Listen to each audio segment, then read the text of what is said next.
Start more US based e-learning platform. మీరు కూడా slot book చేసుకోవాలంటే ఈ నెంబర్కి కాల్ చేయండి. సుమన్ టీవీలో మీ పర్సనల్ అండ్ బిజినెస్ ప్రమోషన్స్ కోసం కింది నెంబర్కి కాంటాక్ట్ చేయండి.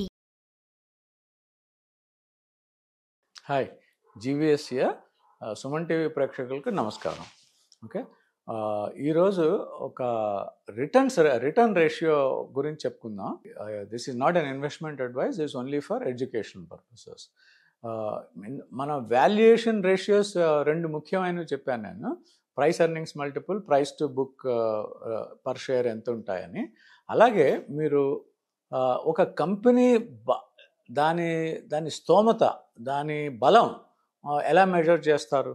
అది ఎక్కువ తక్కువ అనేది వాల్యుయేషన్లో చూస్తున్నారు, కానీ ఇన్హరెంట్గా హార్స్ పవర్ ఎంత, ఆ కంపెనీ బలం ఎంత ఉంది అంటే ఇన్హరెంట్గా దానికి చాలా ఫ్రీ క్యాష్ ఫ్లో జనరేట్ చేసే ఎబిలిటీ ఉందా అనేది స్తోమత, ఒక కెపాసిటీ అనుకోండి. ఒక కంపెనీకి ప్రాఫిట్స్ జనరేట్ అయ్యే కెపాసిటీ ఎంత ఉంది అనేది కూడా మీకు కంపల్సరీగా ఒక అవగాహన ఉండాలి. ఏ షేర్స్ పెడితే ఆ షేర్ టిప్స్ పెట్టి కొని చాలా 5 స్టార్ మ్యూచువల్ ఫండ్ స్కీమ్స్లో పెట్టుకుంటే రిటర్న్స్ రాకపోవచ్చు, రావచ్చు, అది వేరే విషయం. సో కానీ ఫండమెంటల్గా ఇప్పుడు మనం ఒక స్టూడెంట్ చూస్తే వాడి ర్యాంక్ ఎలా మెజర్ చేస్తామో, అలాగే ఒక కెరియర్లో ఒక ఎంప్లాయీని ఎలా అప్రైజ్ చేస్తామో, కంపెనీ అప్రైజల్ ఎలా చేస్తామో అంటే ఒక ఇంపార్టెంట్ రేషియో ఉంది. That is called return on capital employed. అసలు అన్నీ కలిసి అక్కడ జాయిన్ అవుతాయి. ఆ ఒక్క రేషియో ఒక్కటే వల్ల ఏం అవ్వదు, కానీ ఒక కంపెనీకి ఎంత బలం ఉంది మార్కెట్లో, వాళ్ళకి ప్రైసింగ్ పవర్ ఉందా, వాళ్ళు ప్రాఫిట్స్ జనరేట్ చేస్తున్నారా అనేది, రిటర్న్ ఎంత వస్తుంది అనే దాన్ని బట్టి. So fund managers, financial analyst మేమంతా కూడా అది అసలు ఆ రేషియో చూడకుండా అసలు ఇన్వెస్ట్మెంట్ అనేది జరగదు. ఆ రేషియో చూసి కూడా ఇన్వెస్ట్మెంట్ జరగదు. టైమింగ్ ఉంటుంది, చాలా వేరే పారామీటర్స్ అన్నీ చూసి ఆ ఇన్వెస్ట్మెంట్ అసెస్మెంట్, కంపెనీ అనాలిసిస్ అది వేరే ఫీల్డ్. అది totally only full time advisors, అనలిస్ట్లే చేయగలుగుతారు అది. ఆర్ స్మార్ట్ ఇన్వెస్టర్స్ కొంతమంది వాళ్ళంతా వాళ్ళు చేసుకుంటుంటారు. బట్ ముఖ్య ఉద్దేశం ఏంటంటే ఈ రిటర్న్ ఆన్ క్యాపిటల్ అనేది మీరు ఎప్పుడైనా మీరు ఒక కంపెనీలో ఇన్వెస్ట్ చేయాలి అనుకుంటే, ఎవరన్నా మీకు టిప్స్ ఇచ్చినా, మీ అంతటా మీరు డిసైడ్ చేసుకున్నా, ఈ ROCE రిటర్న్ ఆన్ క్యాపిటల్ అనేది ఒక లెవెల్ ఆఫ్ ఇండికేటర్ అది. అయితే దీని గురించి కొన్ని బేసిక్స్ చెప్తాను మీకు. ఈ రిటర్న్ ఆన్ క్యాపిటల్ అంటే ఏంటి, ఫస్ట్ క్యాపిటల్ అంటే ఏంటి, ఫస్ట్ ఒక డెఫినేషన్ చూసుకోవాలి మనం. క్యాపిటల్ 2 టైప్స్ ఉంటాయి. మీరు ప్రమోటర్ అనుకోండి, మీరు మీ సొంత మనీ పెట్టుకుంటారు, ఆర్ మీ ఫ్రెండ్స్ నుంచి, ఆర్ క్యాపిటల్ మార్కెట్కి వెళ్ళి IPO వచ్చి షేర్ హోల్డర్స్ నుంచి డబ్బులు అడుగుతారు. అదంతా ఈక్విటీ క్యాపిటల్ అంటారు దాన్ని. టోటల్ క్యాపిటల్ అంటే 2 కాంపోనెంట్స్ ఉంటాయి, ఈక్విటీ క్యాపిటల్, డెట్ క్యాపిటల్. అది కూడా ఇప్పుడు బ్యాంక్ నుంచి మనం లోన్లు తీసుకుని ఫ్యాక్టరీ పెట్టి మెషిన్స్ కొన్నామంటే అది కూడా క్యాపిటల్లే. క్యాపిటల్ అంటే that is put to use to generate ఒక ప్రోడక్ట్స్ ప్రొడ్యూస్ చేయడానికి యూజ్ చేసే ఇన్వెస్ట్మెంట్ అది. సో డెట్ ఉండొచ్చు, ఈక్విటీ ఉండొచ్చు. So equity capital, debt capital అనేవి 2 కేటగిరీస్. అయితే ఇప్పుడు కాస్ట్ ఆఫ్ ఈక్విటీ అంటారు, కాస్ట్ ఆఫ్ డెట్ అంటారు. First cost of equity, cost of debt, ఈ 2 తెలుసుకోవాలి. కాస్ట్ ఆఫ్ ఈక్విటీ అంటే మీరు సపోజ్ 5 crores పెట్టి ఒక కంపెనీ పెట్టారనుకోండి. ఈ 5 crores మీద మీ డబ్బులు కదా, అవి మీరు FDలో పెట్టుకుంటే 8% వచ్చేది, మ్యూచువల్ ఫండ్స్లో పెట్టుకుంటే 12 వచ్చేది అనుకుంటారు మీరు. సో మీరు ఎంత రావాలనుకుంటున్నారు, మీకు ఆపర్చునిటీ కాస్ట్ ఎంత షేర్ హోల్డర్ కింద, అలా దానికి ఒక నెంబర్ ఉంటుంది. అంటే అలా ఎంత పడితే అంత ఎక్స్పెక్ట్ చేయకూడదు. మార్కెట్లో అంతంత ప్రైసింగ్ పవర్ ఉండదు. రీజనబుల్గా మీరు ఎంత రిటర్న్ వస్తుందని, ఏ ఉద్దేశంతో కంపెనీ పెట్టారు అనేది కూడా దాన్ని కాస్ట్ ఆఫ్ ఈక్విటీ అంటారు. దానికి వేరే వేరే డెఫినేషన్స్ ఉంటాయి.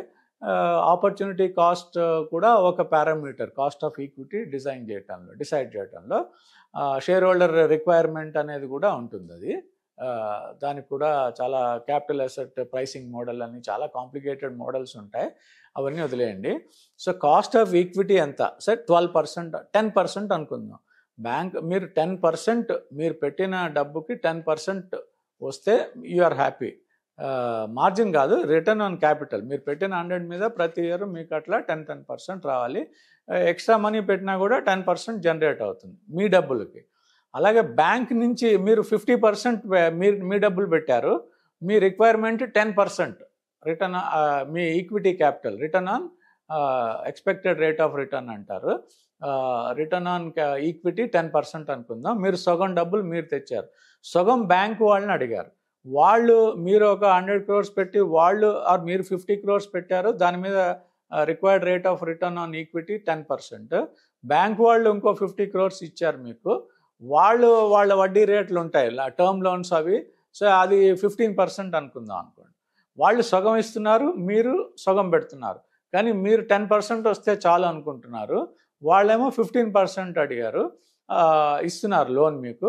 అందులో ట్యాక్స్ బెనిఫిట్ ఉంటుంది కాబట్టి ఇంట్రెస్ట్ ఎక్స్పెన్స్, అది నెట్ ఆఫ్ ఇంట్రెస్ట్ మీకు కాస్ట్ ఆఫ్ డెట్ అంటారు. అంటే అప్పు తెచ్చుకున్న వాళ్ళకి వడ్డీ ఎంత కట్టాలి, వడ్డీ మీరు 15% కట్టినా కూడా 33% ట్యాక్స్ బ్రాకెట్లో ఉంటే నెట్ మీకు అవుట్ఫ్లో ట్యాక్స్ ఏమవుతుంది కాబట్టి 12% ఉంటుంది. సో 10% మీది, 12% బ్యాంక్ వాళ్ళది, ఇద్దరు 50-50 పెట్టుకున్నారు కాబట్టి weighted average cost of capital ఎంత అంటే 11%. అంటే 11% మీకు ఖర్చు, మీ బిజినెస్కి ఖర్చు అంటే ప్రతి 100 రూపాయలకి మీకు అయ్యే 11% అన్నమాట అది. సో మీరు దాంతో అవుట్పుట్ జనరేట్ చేస్తారు, ప్రాఫిట్స్ వస్తాయి. సో ఈ ప్రాఫిట్స్ వస్తే మీకు ఆ ప్రాఫిట్ ఫ్రీ క్యాష్ ఫ్లోస్ అన్నీ లెక్క పెట్టుకుంటే మీకు మీరు పెట్టిన డబ్బు మీద ఎంత రిటర్న్ వస్తుంది, అది రిటర్న్ ఆన్ క్యాపిటల్. సో రెండు ఎలిమెంట్స్ ఉంటాయి. కాస్ట్ ఆఫ్ క్యాపిటల్ అంటే మీకు ఎంత ఖర్చు అవుతుంది అప్పు తెచ్చినందుకు మీ డబ్బులకి, అలాగే రిటర్న్ ఆన్ క్యాపిటల్ మీరు పెట్టినప్పుడు రిటర్న్ ఆన్ క్యాపిటల్ ఎంత వస్తుంది. మీరు పెట్టింది 11%, మీరు ఒక 15% రిటర్న్ వస్తుంది అనుకోండి మీకు, అది మంచి బిజినెస్. అది అంటే రిక్వైర్డ్ అంటే ఏంటి, రిటర్న్ ఆన్ క్యాపిటల్ ఎంప్లాయిడ్ ఎప్పుడు కూడా కాస్ట్ ఆఫ్ క్యాపిటల్ కంటే ఎక్కువ ఉండాలి. అప్పుడు ఏమవుతుందంటే మీకు ఆ ఇంటర్నల్ రేట్ ఆఫ్ రిటర్న్లో నెట్ ప్రజెంట్ వాల్యూ అనేది పాజిటివ్గా వచ్చి, క్యాష్ ఫ్లోస్ అన్ని డిస్కౌంట్ చేసి, అది చాలా పెద్ద ఫైనాన్స్ సబ్జెక్ట్ అది. బట్ అవన్నీ చూసుకుంటే మీకు నెట్గా రిటర్న్స్ ఎంత వస్తుంది అనేది చూసుకుంటే మీకు return on capital employed, capital అంటే మీరు మీ డబ్బులు బ్యాంక్ డబ్బులు పెడుతున్నారు కాబట్టి return on capital employed should be higher than cost of capital. అప్పుడు మీకు ఆ బిజినెస్ కొంచెం పాజిటివ్గా ఉన్నట్టు. అయితే ఆ మార్జిన్ ఎంత ఉంటుంది అనేది దాన్ని బట్టి ఆ కంపెనీ బలం ఎంతో తెలుస్తుంది. Suppose return on capital employed 12 ఉంది అనుకో, సో బ్యాంక్స్కి చాలా మటుకు 12 అలా ఉంటుంది, 12 to 14 అలా ఉంటుంది ఇందులో రిటర్న్ ఆన్ ఈక్విటీ 12 ఉండొచ్చు అట్లా. బట్ రిటర్న్ ఆన్ క్యాపిటల్ చూసుకుంటే 10 to 12 కంటే ఎక్కువ ఉండదు, 12 ఉంటుంది. మరి 8 ఉంటే వేస్ట్, ఎందుకంటే 8 మీకు రిస్క్ ఫ్రీ బ్యాంక్ వడ్డీ 8% వస్తుంది గవర్నమెంట్. సో మీరు పెట్టేటప్పుడు మీరు ఎంత కావాలనుకుంటున్నారంటే మీకు రిస్క్ ఫ్రీ రిటర్న్ మీద ఒక 5% 10% 5% అట్లీస్ట్ రిస్క్ ప్రీమియం రావాలి, స్టాక్స్లో పెట్టినందుకు కానీ మ్యూచువల్ ఫండ్స్లో పెట్టినందుకు కానీ, ఎందుకంటే అవి రిస్కీ అసెట్స్ కాబట్టి. అందుకనే రిస్క్ ఫ్రీ రేట్ ఎంత ఉంది అనేది గవర్నమెంట్ ఆర్బీఐ సైట్లో తెలుస్తుంది. 1 year ట్రెజరీ బిల్లో రిస్క్ ఫ్రీ ఇంట్రెస్ట్ రేట్ ఎంతో తెలుస్తుంది. సో మీరు అందుకనే చూసుకుంటే 7% రిస్క్ ఫ్రీ రిటర్న్ నుండి ఒక మ్యూచువల్ ఫండ్స్ ఎంత ఇచ్చాయి అంటే లాంగ్ టర్మ్ యావరేజెస్ చూసుకుంటే 12 to 15% ఇచ్చాయి. సో మీకు ఒక 5 to 6% రిస్క్ ప్రీమియం వస్తుంది, because you are investing in a risky asset class కాబట్టి. సో అది కాన్సెప్ట్ అనమాట. ఈ రిటర్న్ ఆన్ క్యాపిటల్ ఎంప్లాయిడ్ అనేది ఒక చాలా ఇంపార్టెంట్ రేషియో. అది 12 ఉండొచ్చు, 15 ఉండొచ్చు, కొన్నిటికి 20 ఉంటుంది. మీ బిజినెస్ మోడల్ అమోఘంగా ఉంటే 25-30 కూడా వెళ్తుంది. సో మీ కాంపిటీషన్ తక్కువగా ఉంటే ప్రైసింగ్ పవర్ ఎక్కువ ఉంటుంది కాబట్టి మీకు క్యాష్ ఫ్లో ప్రాఫిట్స్ ఎక్కువ వచ్చి రిటర్న్ ఆన్ క్యాపిటల్ ఆ రేషియోస్ క్యాలిక్యులేట్ చేస్తే అది చాలా హై ఆర్ఓసిఈ ఉంటుంది. సో ఇప్పుడు కాల్గేట్, ఏషియన్ పెయింట్స్ ఇవన్నీ చాలా హై ఆర్ఓసిఈ, వాటి కాంపిటీషన్ చాలా తక్కువ. 2 కంపెనీస్ మేజర్ మార్కెట్ షేర్స్ అన్నీ వాళ్ళవే. సో అలా అని ఆ కంపెనీలో ఇన్వెస్ట్ చేయడానికి లేదు, అవి చాలా కాస్ట్లీ అయిపోయాయి. సో ఒక parameter return on capital employed, ఒక పారామీటర్ ప్రైస్ ఎర్నింగ్స్ మల్టిపుల్, ఒక పారామీటర్ టెక్నికల్ అనాలిసిస్, ఇట్లా ఒక 5-6 పారామీటర్స్ నుంచి అనలైజ్ చేస్తే కానీ మీకు ఎప్పుడు ఆ స్టాక్ కొనాలో, ఎప్పుడు టైమింగ్ ఎవరు చెప్పలేరు, కానీ మీకు అవగాహన అనేదే రాదు. So it's better, always better ఒక ఈక్విటీ అసెట్ క్లాస్లో. ఇప్పుడు మీరు ఇల్లు కొన్నారనుకోండి, మీరు ఎలా అసెస్ చేస్తారో ఎగ్జాక్ట్గా స్టాక్లో కూడా అలాగే చేయాలి. ఇప్పుడు ఈ ల్యాండ్ రేట్ ఎంత, మనకి రెంటల్ వాల్యూ ఎంత వస్తుంది, రెంటల్ వాల్యూ మనం పెట్టిన 1 crore మీద నాకు రెంట్ 20,000 వచ్చిందంటే 2%, 2 lakhs వచ్చిందంటే 2% పర్ యానం చూస్తున్నా.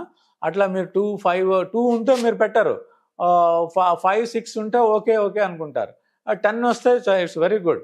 సో అట్లాగే స్టాక్స్లో కూడా దీని ప్రైస్ ఎర్నింగ్స్ మల్టిపుల్ ఎంత ఉంది, దీని ఆర్ఓసి ఎంత ఉంది, దీని ఎర్నింగ్స్ గ్రోత్ ఎంత ఉంది, అలా మీరు కొన్ని పారామీటర్స్ చూసుకుంటే అల్టిమేట్గా మీరు అడ్వైజర్, కన్సల్టెంటో, అనలిస్టో, అడ్వైజరో, మ్యూచువల్ ఫండ్ మేనేజరో వాళ్ళే చేయగలుగుతారు ఇవన్నీ. సొంతంగా చేసి బాగా డబ్బులు గణించిన వాళ్ళు వేళ్ల మీద లెక్క పెట్టచ్చు. అంటే కొన్ని కోట్ల మందిలో కొన్ని వేల మందికి మార్కెట్ కంటే ఎక్కువ వచ్చాయి. అంతే తప్పించి చాలామంది స్టాక్ మార్కెట్లో డబ్బులు పోగొట్టుకునే వాళ్ళల్లో ఎక్కువ భాగము సొంతంగా తెలిసో తెలియకో, టైం ఉండో టైం లేకో, మార్కెట్ గెస్ చేసో, డబ్బులు టిప్స్ వినో డబ్బులు పోగొట్టుకున్న వాళ్ళే ఎక్కువ. ఎందుకంటే ఫండ్ మేనేజర్స్కి జనరల్గా డబ్బులు పోవు, ఎందుకంటే వాళ్ళు ఒక group of highly educated, highly competent people ఉంటారు వాళ్ళు. అందుకనే మీకు మ్యూచువల్ ఫండ్స్లో పాజిటివ్ రిటర్న్స్ వస్తున్నాయి. అలాగే మీరు స్టాక్స్ అయినా కూడా డైరెక్ట్ ఈక్విటీలో చాలా జాగ్రత్తగా మీకు చేసుకోవడం వస్తే, which is 1% of the population కూడా రాదు. ఎందుకంటే ఫుల్ టైం జాబ్ కాదు కాబట్టి, ఇదేం బ్రహ్మ విద్య కాకపోయినా ఫుల్ టైం మీరు జాబ్లో ఉంటూ చేస్తే చాలా కష్టం. ఇన్ని వందల ఐపీఓస్లో ఇన్ని న్యూ స్టాక్స్ వస్తూ ఇంత డీప్గా అనలైజ్ చేసి అన్ని ఫిల్టర్ చేస్తూ వద్దనుకునేవి ఎక్కువ ఉండాలి, కావాలనుకునేవి చాలా తక్కువ ఉండాలి స్టాక్స్. ఇవన్నీ చేయాలి అంటే ఈ బేసిక్ రేషియోస్ మీద ఒక ఐడియా ఉండాలి. అందుకని నేను మీకు ఈ రిటర్న్ ఆన్ క్యాపిటల్ గురించి బేసిక్స్ కొన్ని షేర్ చేసుకున్నాను. ఈ సుమన్ టీవీ ప్రేక్షకులకి ధన్యవాదాలు.